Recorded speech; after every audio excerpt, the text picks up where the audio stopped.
Hello, real welcome to Planet FPL, the world where everything's revolving around Euro 2020. But, James, there are only 2 games left to go. Hi, how are we doing? Is this something happening? This is James. Is there something happening tonight? It's England Day, mate. It's England Day. You know, SofaScore, actually, the app has this countdown timer. So let's have a look. We are exactly 8 hours, 1 minute and 48 seconds away from kickoff. Making out like this is going out live, which is not. No, but people should know when we're recording, kind of lunchtime. I'm knackered, mate. Do you know what I spent a little bit of my morning doing? Research. There is that. Drinking beers. But more for the more research for the Patreon podcast later, not so much for this one because my eyes told me too much last night. I was listening to Planet FPL, LOL, episode 69. Which was the podcast we recorded after we beat Sweden 3 years ago. Oh, wow. To try and remember what this felt like. Going into a semi. Getting a semi. So, I think the confidence wasn't at the level that it is now. Okay. But the journey 3 years ago, listening back to it, felt a little bit more glorious, I want to say. I think because of unexpectedness. Getting to the semi-final 3 years ago, the way the draw opened up 3 years ago felt very unexpected.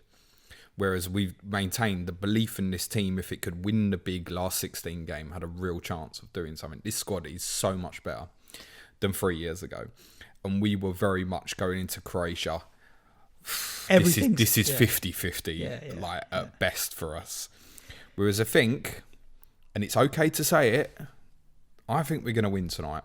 Let's park anything to do with England until for a few minutes. Mainly because not everybody, a lot of people, you just start talking about how would we prefer Spain or Italy or what have you. We haven't won our semi-final yet. We haven't won our semi-final yet. But before we go into tonight's game, and then we're not even going to look at Sunday yet. Tonight's game. Let's talk about last night's game because I am knackered from watching it. You get these games where just watching it tires you out. I'm like, wow.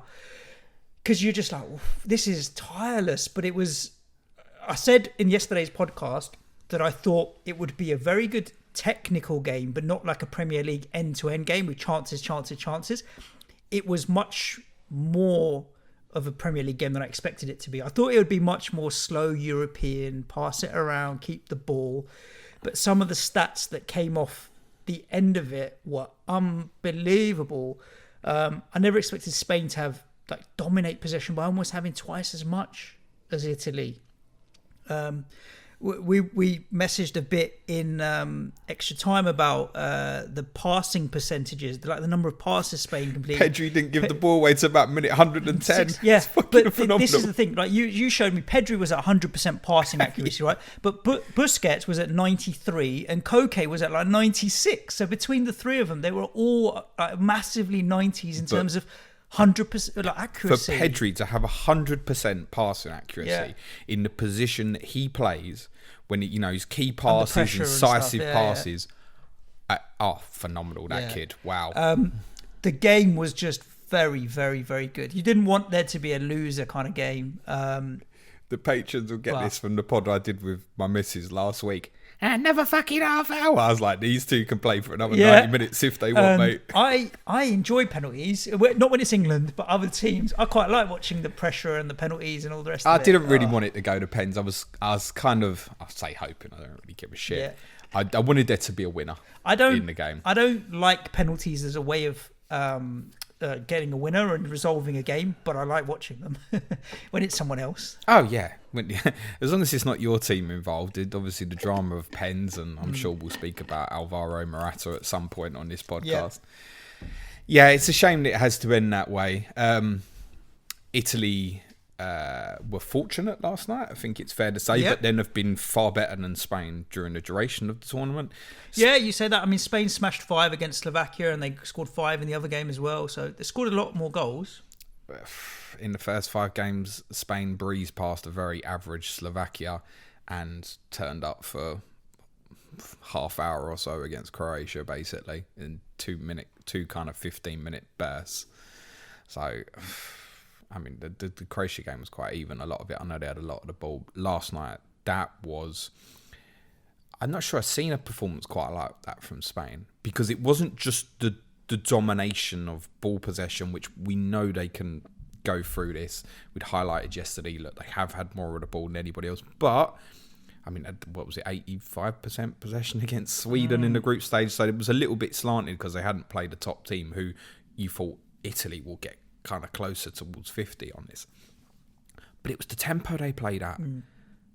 They played at such phenomenal tempo, Spain, and they gave Italy so many tactical problems. I was impressed with how quickly they were trying to get from back to front, because you don't normally see the speed. Like, they were really progressive with the passing and the tempo and stuff. And looking at the Spain team as well, like, really on paper, there were some average players in that. Like, who Simon, I don't think he's any better than De Gea. He was a liability. My favourite tweet I saw last night was, I can't remember who tweeted it, but someone said they should bring De Gea on for penalties. Favourite tweet. Might have got near Georginio, you never know. But I think there was a lot of nerves and pressure from both sides yesterday, because they didn't really know what to expect, and the prize is quite big. I don't want to say be disrespectful to England or Denmark, but sometimes a semi can feel like a final. That's kind of what I felt with these guys. Simon, he's all right. I don't think he's any better than De Gea. I think if you were to pull one out, and probably people highlight it from the goal as well, Eric Garcia, the look that Laporte gives him when Chiesa cuts inside, and obviously brilliant goal. He worked his socks off, Chiesa. I don't know how he managed to stay on the pitch as long as he did, because we'll talk about it, but Italy had a massive tactical problem in the first half, where I think there was every chance he was coming off, actually. Yeah. But he worked his nuts off, and he was kind of Italy's biggest attacking threat during the game. But yeah, Laporte obviously gets the interception. Obviously, Chiesa comes onto it. Don't let him in on his right foot. It's kind of the same as with Insigne. It was kind of an Insigne type goal, wasn't it, that we expect from him? Yeah. Don't let him come on his right foot. He's not doing nothing on his left peg. And Garcia makes it so easy. And I've spoken about it a lot. I think weaknesses in the centre-back area has meant that anybody who played Spain has felt they had a chance. And when Italy got running, Italy were kind of more dangerous the less of the ball they had, in an odd kind of perverse way, and the longer the game went on. I actually felt they were probably most dangerous when they were winning 1-0, because obviously Spain had to commit a few extra bodies, etc., in higher attacking phases. When Italy broke, with Berardi running later in the game, Insigne earlier in the game, Chiesa particularly, they looked like they could really cause Spain some problems. I also have of an unpopular opinion. Actually, I need to readjust my mindset around Daniel Olmo as well, because I made my mind up in the first 10 minutes that I didn't like him. I think he's great, mate. I think the problem is I made my mind up in the first 10 minutes and then I couldn't shake it. And it wasn't actually just to do with his footballing ability, because there was a few occasions where he was a bit greedy, like he could have played players in. I was like, are you just one of these guys that wants the glory, a bit of a flash git who likes to play the tricks but not be a team player? And the couple of instances where I thought he was a bit selfish and had no end product made me tarnish him as just one of these kind of flashy players that he's not got work rate and all the rest of it. And I found it hard through the rest of the game, because he did work so hard, and the amount of pressure he had to put on Georginio and the ball and just running and stuff was very good. But I just couldn't shake this. You're selfish and have got no end product. But I need to kind of... Brilliant assist for Morata's goal as well. Perfect one too. Yeah, get rid of this kind of stigma that I've put on this boy potentially a little bit, because I just thought, I really was... I didn't think he started well, but I mean, they had to play certain roles tactically, right? Him and Pedri and what have you. And you were saying that Georginio is going to be having nightmares about the game. Well, he won't now, having scored the winning penalty. There's a little hop, skip and a jump, ended up winning the game. But throughout the 90... my God, he had to work hard. The game became so difficult for Georginio. Honestly, he must have been going through the game screaming for help in his mind, I think, if not like physically saying, I need some help in here. you could almost say, and it's easy to kind of look beyond it afterwards, but it was a tactical masterstroke from Luis Enrique, actually, what he did. So it felt like the first time really in the tournament that we'd come into a big game and the team sheet dropped when it was kind of noises about 15, 20 minutes before kickoff. There was a real shock. The shock being obviously Morata not in the team. So I think a lot of people thought Oyarzabal was going to play up front. Obviously, Olmo played as this false nine, and the reason he was perfect for it, he likes to drop off, turn, face people, get running at people. He did a brilliant job. It's kind of going back what I've said so much about Kane during this tournament. Please keep dropping off the centre-backs, because in the modern game, everything is about... We've gone through the tiki-taka phase with Spain and stuff.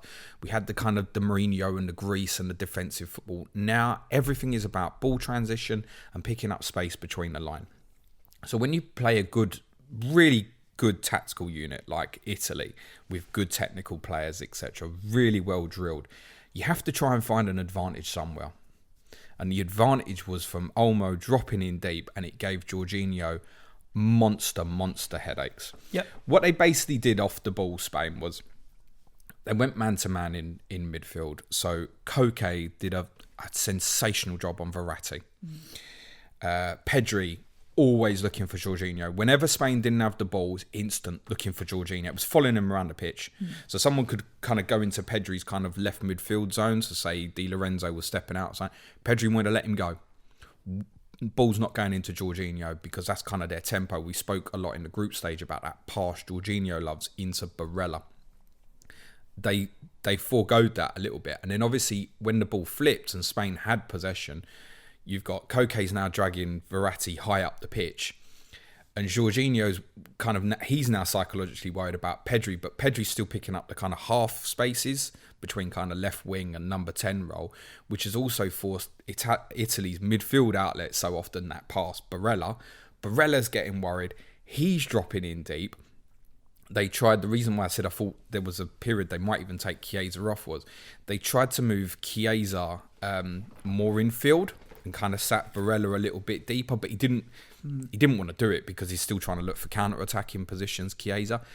And it meant that for a small period, Jordi Alba could bomb on the left. They were really sensible, the fullbacks, because for the majority of the game, Alba and Azpilicueta played very safety on. It was a good tactical approach. That was part of trying to not get done on the counter-attack. Obviously, when they're chasing the game, they pushed on higher. It was part why when Rodri came on, I thought it was a little bit strange. 1-0 down, you bring in Rodri on, but Rodri kind of was dropping in attacking phases into a right-sided centre-back position, which could then get the two full-backs playing more like wing-backs. It's why I think Llorente came on for Azpilicueta later in the game. Big impact in the game.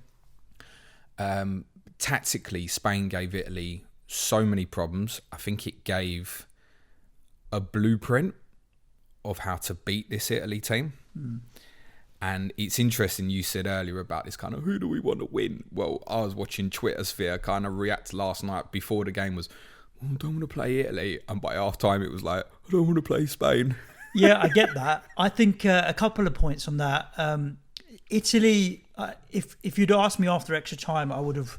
Had Spain won the game, they would have got what they deserved, but would have been exhausted at the end of it. Whereas Italy have won it, and I feel like they're going to be more energised with the mindset of, we've got away with one here, free run into the final. We probably shouldn't be in this final based on the game. We've got away with one here. And that actually is an uplifting mindset, not a tired mindset. Spain would have been like, we've got to the final. Bloody hell, we had to work hard to get there, but we did. And so, yeah, Italy are even more dangerous now. In a strange way, I don't even want to speculate on how England would set up, but... we'll have a discussion tomorrow on 4 versus 5 at the back and what it would allow the fullbacks to do against Italy. Do it tomorrow because I was going to say I could approach it from England and Denmark now in terms of how to approach it. Because Denmark play 5 at the back or 3 at the back. Denmark will almost definitely play that way. We know they can change. I think the problem if Denmark play Italy is unless they drop one of the attacking players, they've got 2 players in Højbjerg particularly and Delaney who can, Højbjerg could do that role on Verratti like Koke did last night, really getting the faces. But because it's just 2 of them, they're always going to be a man short. unless they change the system a little bit. The flip of that is the positions that Braithwaite and Damsgaard, who presumably are starting to at the moment, the way they'll get in the half spaces will again give Georginio some different problems, but they have to be able to get the ball into that area, which will be a challenge. For England, really straightforward. Get Kane off of the two centre-backs. They're fucking brilliant, Bonucci and Chiellini, but you saw it last night. The goal is a perfect example. Another thing Chiellini and Bonucci like to do, they're very aggressive players in physical contact, and also they like to go and press into the opposition. If a ball's there to be won, they'll go and get it. You can suck them out of position. Mm-hmm. A lot of the thinking has kind of been, well, they're a rock, they're really difficult to score against, but actually, they can get bored, I think. You can drag them out of position. If you look even on the Morata equalising goal, Morata drops into that kind of false nine position. He starts really deep. He's on the semicircle of the centre circle. And he can turn and run at them like Olmo had been doing. So I think the fear for me was, from their perspective, when Morata came on, was he just going to kind of keep them preoccupied and then Italy could sit off? But actually, there were phases where Morata came off. Kane has to do that. Drop into space. And then if you're running at them, one of them will come out. And in the case where you've got people like Pedri last night for Spain, Georginio's worried about him. So that opens up the space. One of Chiellini or Bonucci will come out and you can play around it. What's your thoughts on a trio of Rice, Phillips and Mount being able to do what Pedri, Koke and Busquets did? But for that to happen and Rice and Phillips to have the freedom to press and follow players around, you probably want the security of three at the back as opposed to two. Not for me. No? No, back four if England play Italy. And still allow Rice and Phillips to press so the others did? For me, that would be Mason Mount, man marks Georginio. Okay. Brilliant at doing it. Probably, I was speaking about Dele Alli's really good for this sort of role. I'm not saying he should have been in the squad, but Dele Alli is one of the best defensive number 10s around in terms of off the ball. He's given Georginio big problems in Tottenham-Chelsea games in the past. Mount obviously knows Georginio's strengths. Mason Mount, man mark Georginio. Again, like Pedri, where does Mount like the space? Those kind of left side half spaces. Calvin Phillips, man to man on Verratti. We go for it. We go man to man. Then the key is obviously Rice, because Rice has got to then fill two jobs. One, if we don't have enough of the ball, and let's not pretend we'll have as much of the ball as Spain, because we obviously won't, right? Yep. Rice has got to play a little bit more of a sit-in. So we've spoken in the past as kind of like Rice 6, Phillips 8, Mount kind of half 8, 10. Rice has to play as a kind of real deep holding player, and he has to go side to side. One for Barella, if that pass becomes on for Italy, he has to go firm with Barella. But there are other stages of the game where obviously they'll get Emerson high on the left, Insigne comes into the half space, and he's got to go the other way. The danger of the game would be if Italy can get Insigne and Barella into those two pockets where they create that kind of line of five up front. That's when you're in trouble. It didn't happen much last night. One of the reasons for that is, I titled the podcast yesterday, he's no Spinazzola. Emerson did fine. He didn't do badly. I thought defensively he did okay. I thought he gave them an outlet on the left, but he's not Spinazzola. That threat on the left-hand side is not the same. It's not going to be. You can say, okay, it's Spain. That threat is not the same. And if I'm looking at it and going Walker against Insigne and Emerson, fine. Plus, for me, from an England perspective, we think Saka's going to start tonight, and we'll probably explain why in a little bit. Sancho against Italy. Mm-hmm. Pick up that space, direct running at them. Sterling and Sancho either side of Kane. And I think that's the tactical blueprint of how to beat them. So, I don't want to get to, as much as I didn't want to talk about Italy, England as a potential. No, I've spoken about Denmark doing it as well. Can do it as well. But just before we talk about tonight's game, Alvaro Morata, I mean, to be honest with you, when he came on, I thought he played really well. He was lively, running channels, causing problems, and took his finish very well. I was like, oh, there is a striker in there somewhere. But the penalty was poor. Very, very poor. He's one of them where when he stepped up, I don't think anyone thought it was going to score. I don't think, because also Donnarumma is a very imposing goalkeeper. But do you know very what? Imposing. He scored a fantastic goal, which is intelligence, where he's dropped off the plays, linked with Olmo. Run and finished it very well. Then he gets I thought, there. You're all right, mate. Goalkeeper Alvaro. gambles, and he doesn't panic. He doesn't slash at it. He rolls it in with his bad foot. The one thing I'm a little bit loath to kind of criticise Morata much, and it's the same with... There's going to be the Werner comparison because of Chelsea and that as well. Werner runs the channels so well. We spoke after the Champions League final about, the goal that Havertz scores. It doesn't happen if Werner doesn't make a run off the ball that takes Ruben Diaz away. Morata's work ethic is so good. He really works hard. And that's why you're kind of a little bit... He's not one of them who... I think we spoke, I had Guillaume Balaguer talking during the group stage saying that basically he's not mentally tough. Like, he does let missed chances go to him and stuff. But in terms of his work rate, he never stops. And that's why I'm a little bit low to just kind of laugh at it. But yeah, we did all think it was going to miss. I don't think there's anybody who thought, oh yeah, Morata will definitely score here. So, you think Saka's going to play? And Yes. why? So, I think I don't know the team. And this is kind of the first time we've recorded prior to England playing in the evening and not really known what the team's going to be. But I think it's going to be the same team. But we know like 9 probably out of the 11. Well, you it's could kind of stab what at. Yeah. to be honest, it's probably one. And it's just a case of, is it going to be... Sancho or Saka? Or Trippier, Or Trippier. if he wanted to change the system. I think it's going to be Saka. And I think he's going to play a back four. But the reason I think Saka is... I think Southgate's instinct is probably to match Denmark up. Because I think his first instinct is safety first. Yep. How can we stop the opposition? Then we think about how to exploit their weaknesses. I think England need to keep a pacey player on the right-hand side. Because I think if you can isolate a 1v1 versus Vestergaard... and you want to take him on the outside, I think that's a potential... area where England can hurt Denmark tonight. I think he's conscious that if he just picks Trippier and Denmark do what they did against Wales and change to a back four and put Christensen into a holding midfield position 10 minutes into the game, the problem is he can't change then. He's got a big problem. What does he do? Does he go Walker to right back and then Trippier to right midfield? Or how does he work it from there with that personnel selection? Whereas I think this will be a start with a 4, go Saka on the right, and if we're having problems and we have to move in game you drop Saka into right wing back, which isn't ideal because I think if you were going to play him at wing back specifically, you'd probably want Saka more on the left. He has probably proven himself this season. I think it's difficult to argue with this. One of the most, if not the most adaptable player in the league. Yep. You could play that kid just about anywhere. Yeah, it's crazy. He's like a sponge. Like he absorbs things brilliantly. So I think if it's a case of... I mean, he's finished games for Arsenal a couple of times this season, even at right back.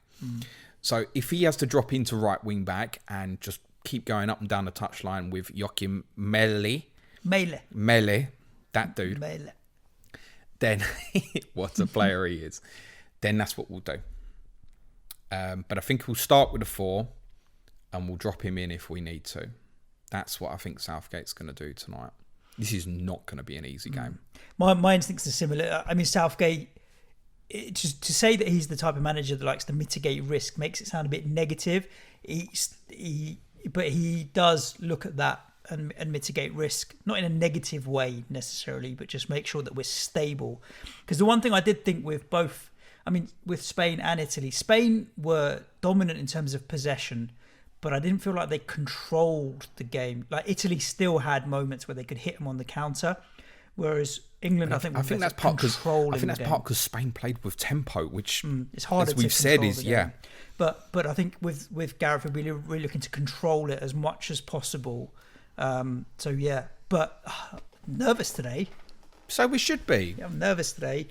In positive nerves. Yeah. Like excited nerves. I wouldn't. If Denmark beat us and go through to the final, I'll be supporting Denmark. I don't know if I will actually, because I've got Italy in the work sweepstakes. So if Italy win, I get 25 quid, mate. But I'd be supporting Denmark if they go through, and credit if they do. But nervous, and I really want to just see a good performance. Get behind the team. Excited, yeah. Here we go. So we should be. I'm looking forward to it. There is nerves. I think if an England fan wants to calm down and is shitting themselves tonight, go and watch what Rio Ferdinand said last night on BBC after the game. I'd probably make you shit yourself a little bit more. Because Rio Ferdinand was basically like, we're winning this tournament. Don't give a fuck. We're the best team in it. And I'm thinking, you're there in the ground watching Italy v Spain. Are you sure about that, mate? Yeah, I mean, he's got his... Rio's not unintelligent. He's got his opinion for a reason. He's thinking about the I think he's right in terms of the depth of the bench and things like that. We've definitely got a stronger squad. So, yeah. He's gone balls out there. So, credit to him for having the bravery to say it. But all the rest of us have been hurt so much. We know. But, yeah. Questions or fantasy? Fantasy, I had one return yesterday, and that was Emerson, because he got subbed off and kept his clean sheet. So my fantasy life is dead, boy. But you can tell us all about yours, because you did a bit better. A little bit. Did they give you a green arrow, or? Yeah, up to about 1,400 or something. Nice. 2 returns for me. Morata off the bench, good lad, 5-pointer. Yeah. And Emerson, captain, 12-pointer. So, for the benefit of Jock and Goosens, the Belgian rep for the Happy Hour podcast, who is in a semi-final contest with me, I said to him, listen to the pod, and he does always listen, in fairness. I said, listen to the pod, and I'll tell you what I'm going to do. I'm not going to tell you. No, yes, I am. I'm going to leave it on Emerson, purely on what I said yesterday, that I think returns are hard to find at this point. They really are. I've got a return in the bank. If Kane scores, it's the same return as Emerson. Kane is odds against to score at any time tonight, which essentially means is less than a 50% chance of him scoring in the game. I did have a check to see if he was odds on or odds against. Do I fancy Harry to score tonight? Yes, absolutely. How will I feel if Kane scores a hat-trick and I haven't moved the armband to him? Happy as Larry. Happy as fucking Larry. I Happy would as not Harry. give a shit. You'll see me tweeting tonight about Ronaldo, Patrick Schick. You can stick your golden boot up your ass because Harry's won it again. I've got captaincy on Kane in another format as well. So, no, I'll be absolutely delighted. But I think the sensible decision, it's only going to be really people on Emerson or Chiesa. I think the sensible decision is to leave the armband on them. The chances of you hitting a 10-point return from any player, particularly a captain, at this point of a tournament, I said it yesterday, 1 return will take that, move on. So it was a punt gamble in cap. I mean, he hit the bar in the first half as well, didn't he? But then, I mean, I've obviously fluked it, the fact he was taken off before Spain equalised. But that's why I went with it as a complete punt, because I knew obviously it had Harry as a backup tonight. I'll be sticking with Emerson. I'll be dropping Berardi, Azpilicueta, Immobile from my team. Damsgaard, Shaw, Mount's coming. I would be dropping Simon as well for Jordan Pickford. I know he got a 3-pointer last night, but I'd look at it and go, right, so if Pickford concedes 1, I'm losing 1 point. If he keeps a clean sheet, I'm 3 points up. Seems quite straightforward to me. Take the gamble on that one. We'll go through some of the questions that we've had on Twitter for the pod to wrap this one up, James. We've covered quite a few that I've just had a quick look at, talking about tactics in terms of yesterday and also England tonight and so on and so on. There are a few questions looking forward to Sunday, but I'm not going to even touch that because I don't want to tempt fate at all. But Estian, one of our patrons, who always asks decent questions on our Q&A, but they're probably X-rated for the main shows, asked a nice, perfect PG one for this. Okay. It was a perfect game last night. Do you want the same tonight, or just put it to bed early? Oh, no, put it to bed early, I hope mate. it's fucking rubbish and we win 2-0. Yeah. Give me another 3rd minute goal and nothing else for the rest of the game. Couldn't care less. I just an early goal and then control. I want that. Yeah. I don't want to see that from yesterday again at all. England have had 2 major tournament meetings with Denmark, and I think most people, maybe it's my memories of a kid, but I remember the Euro 92 game more. 0-0, not a great game of football. First group stage, obviously the tournament Denmark went on to win the tournament they were not even meant to be in before Yugoslavia had to pull out because of their war conflict issues. Obviously we beat them 3-0 in the last 16 in Japan in 2002. And we were 3-0 up at half time. I had £1 that day on Owen to score first and England to win 3-0. Such was my confidence. Because I really fancied that England team. I mean, the golden generation, it was the beginning of it. 45-1. Now, the first goal was an own goal. And obviously, in betting rules, if it's an own goal, the first goal, it just rolls over to the second goal. It becomes the first goal. Yeah. But it was a kind of an ahhing if it had been given a Rio Ferdinand or a Thomas Sorensen own goal. Anyway, I went in the bookies and had a big fucking row, didn't I? But I got my 45 quid. Oh, fair play. Those were the days you worked in the bookies? Before? It was before, yeah. I would have been 18 and a half, 2002 nice. Summer. An interesting one from Adam. I think it's quite easy to answer. Adam at 35, who are our Guna correspondent. Has Spain given a blueprint of how to beat this Italy side? Definitely a blueprint of how to give them trouble. He thought Olmo and Pedri caused Georginio a lot of problem. But then Andy Martin talking about, would you drop one of Rice or Phillips based on that? No way. I think they've been... The thing with Rice and Phillips is they're adaptable as a double pivot. They can do different things, sit in or move forward. And so they've played so well as a pair. I think you need to keep playing them as a pair and let one of them press if they need to and one of them sit and stuff. Or both sit, whatever it needs to be. So I don't think I'd drop either one of them. You have to go and be aggressive with it, in my opinion. If Rice and Phillips, if they can get to the final, Rice and Phillips players two kind of sit in sixes, they're just going to dominate the game against us. And I think that's the only plus on that would be Italy will find it difficult to get Insigne and Barella in the half spaces. But I mean, both Adam and Andy are very intelligent tactically. But I think Adam's spot on there in terms of the blueprint. It's what we've spoken about. Yeah. Get Kane to drop in, go aggressive with Phillips and Mount against Verratti and Georginio and play from there. FPL Panda, our friend Rob at the happy hour. Can you just say something to help the nerves? By lunchtime tomorrow, I'm going to be a wreck. Obviously, that was sent yesterday. There's no words, mate. The only word is vodka. Go and drink a couple of shots of vodka. Please drink responsibly, kids. No, lunchtime vodka's all right, if we get beat, particularly those going to Wembley, don't fucking smash up Trafalgar Square and shit tonight. Yeah, just go home. Enjoy the fact that we've got a team that we are getting behind and supporting. Yeah, we don't need negativity. In Euro '96, obviously, people speak about the atmosphere that kind of built and swept the nation in Euro '96. This feel-good feeling that the country had after the difficult years of Hillsborough and then moving to all-seat stadiums and stuff. And that tournament kind of felt like the uplift in the rebirth of English football. The second we went out, English fans went out and smashed up London, right? Can we not do that tonight? We've got a couple of fantasy questions, James, and we are a fantasy podcast. Sometimes. Kind of, sort of. Our good friend Paul, Sky player at FPL. If England win tonight, will you be going all in the final, 8 per team? I think he's working off the assumption that if Denmark win, you'll definitely go all in on Italy. Or will you hedge your bets and half?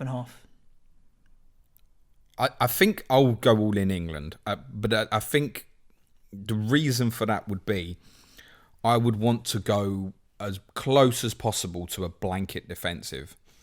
So I've already got 3 sitting there in Stone, Shaw and Pickford. So it's just easier for me to get to the blanket English defence. Right. You're going for it at that point, really, isn't it? Yeah. And we also had Romero, who's asking a question I didn't even... Ndlavo, surname. So you've got... have you got any Danish defenders? You've got Mæhle. Hasn't everyone. Is that the only one? For me, yes. So he'll be playing, I'm assuming. You'll drop a 2-pointer off a Italian or Spanish defender. Oh, yeah. I'm going to bring him in, yeah. Yeah, I've got Donnarumma as on a 3-pointer, and I've got Kasper Schmeichel. So I'm not sure whether or not I want it, because I back England to score and win. So I don't know if dropping Donnarumma's 3-pointer, because it'll save points for Schmeichel. Gamble.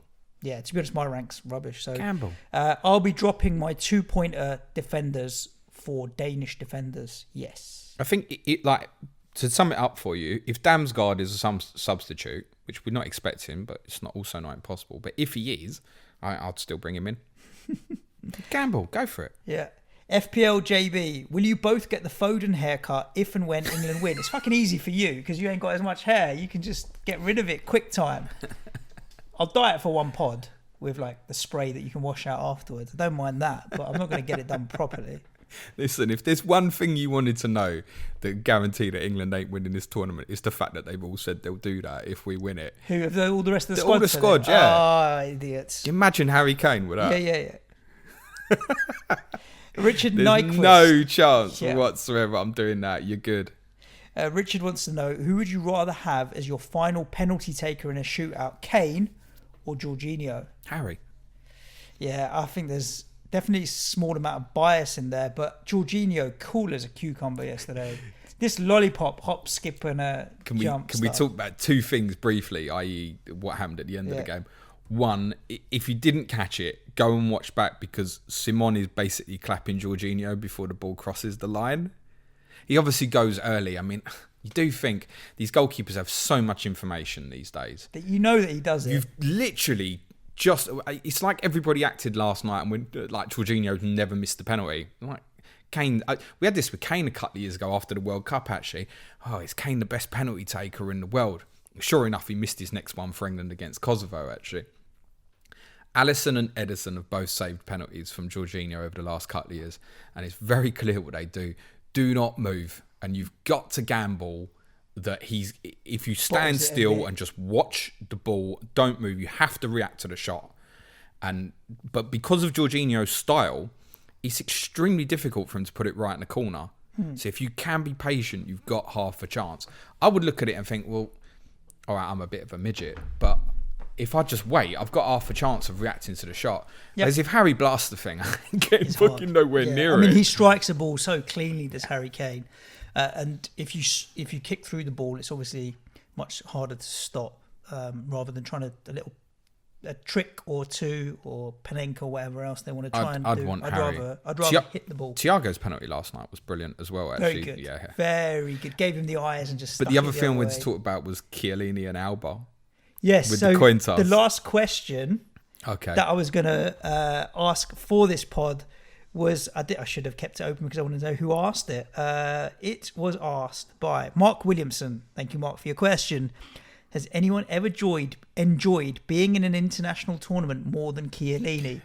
You got to remember, the guy's retired from international football a few years ago. Did he? After the 2018... they got knocked out. He retired from international football. They didn't even qualify, did they? So. Yeah, that's when he retired. That's what they said on Five Live commentary. And then obviously he came back. He's been the centre backs are part of the 4-0 smashing, and so yeah, it's like a last hurrah. Just enjoy it. But he seems to be enjoying it massively. But the coin toss, I didn't understand. Like, you flip a coin to choose an end or to choose who goes first? There should be two coin tosses, one for the end and one for who goes first. And it looks like Chiellini obviously won both. But I think when they was deciding on the ends, I think Alba thought he won the toss. Right. And that's where the kind of banter came about. Jordi Alba did not look impressed at all. And obviously he's a little person compared to Chiellini. Should Chiellini been sent off for the little jab he give Alba in the chin? Nah. But the thing is, have they played together at club level or something? No, but I mean, they've probably had plenty of battles. Jordi Alba scored in the Euro 2012 final against Italy. Chiellini was playing. They would have played against each other in the 2015 Champions League final, Juventus and Barcelona. So I'm sure they've had other battles as well. Yeah. But most people who were watching that at the time, it must have gone through your head. Look how relaxed Chiellini is. Yeah. Did we not all just think at that point, Italy are winning this? Yeah. 100%. I was just like, wow. To be able to enjoy it that much, it means there's no nerves here. The biggest thing for the England team tonight is like, relax, no nerves. Just play your game. Trust in your ability. It will take care of itself. He felt like that enough. I'm sure that resonated with the rest of the team. Him and Bonucci are absolutely awesome. But I think we saw last night how we can hurt it. Yeah. And how Denmark can. Yeah, for sure. Yeah. Prediction? No. Come on, give us a score. They'll want one. 3-0 to England. 3-0 to England. 3-0 to England. I'm going to back the boys. Honestly, I'm going to do a Rio Ferdinand. I think I trust them to approach it in the right way, play sensibly, and be up for the game defensively. We haven't conceded a goal all tournament. I'm backing us. 3-0. 3-0. 1-0 at half time, 3-0 by the end of the game. Come on, England. I think 2-1 England. I think there will be large parts, this is a cautious thing, I think there will be large parts of the game tonight where you're going to be concerned as an England fan. There will be large parts. I'm convinced of that. I said this when I went on the Happy Hour pod on Monday, that I think Denmark will probably start the better of the two teams. There will be some difficult moments tonight. They're a very good side.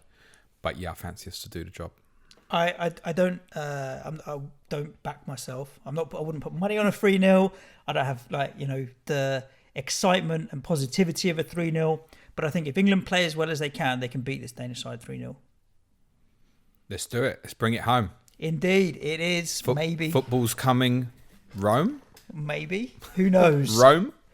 Listeners, stay safe. Go and calm your nerves however you need to. Relax and enjoy the evening. Enjoy the football. But we'll be back at you tomorrow dissecting whatever happens this evening and then starting to look forward to the final on Sunday, whether it be Italy-Denmark, whether it be Italy-England.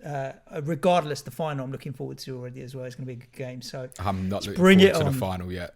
No, as in, to be honest with you, the reason I'm looking forward to, I think this tournament's been a good tournament. It's been a great tournament. It's been a very, very good international tournament. So looking forward to just more football, to be fair. Stay safe wherever you are.